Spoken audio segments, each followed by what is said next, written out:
சம்மரை விட நம்ம ஃப்ரண்ட் யார்டில் இப்போ ஃபால் சீசனில் தான் நிறையவே பூ பூத்துருக்கு. இந்த செவ்வந்தி செடி பாருங்கள், ஒரே ஒரு செடி தான் 2 வருஷமாக எக்கச்சக்கமான பூ கொடுத்துட்ருக்கு. பிரதோஷம்ன்றதால சரி எல்லா பூவையும் பறித்து சாமிக்கு மாலை கோத்து எடுத்துகிட்டு போகலான்னு சொல்லிட்டு எல்லாத்தையுமே பறிச்சுட்டேன். இந்த பிங்க் கலருக்கு வந்து மேட்சாக இருக்கணும்னு சொல்லி ஒயிட் கலர் ரோஸ் தேடினேன். பட் ஒயிட் கலர் ரோஸ் வந்து எனக்கு கிடைக்கல. அதனால எல்லோ கலர் ரோஸ் வாங்கி இதையும் அந்த பூவையும் வந்து மாலை மாதிரி கோத்து எடுத்துகிட்டு போயிட்டேன். இந்த மாலை வந்து சாமிக்கு போகிறதுக்குள்ளே எக்கச்சக்கமான சம்பவம் நடந்துச்சு. மாலை கோத்துட்ருக்கும்போதே என்னோடய கையில் 2 தடவை வந்து ஊசி குத்திடுச்சு.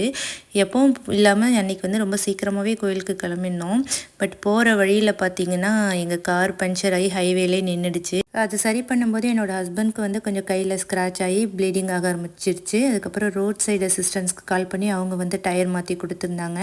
நாங்கள் கோயிலுக்கு போகிற நேரம் பூஜைலாம் முடிஞ்சு மக்கள் கிளம்ப ஆரம்பிச்சிட்டாங்க. நான் கோத்த மாலை சாமிக்கு எப்படியாவது போகணும்னு வேண்டிக்கிட்டே இருந்தேன்.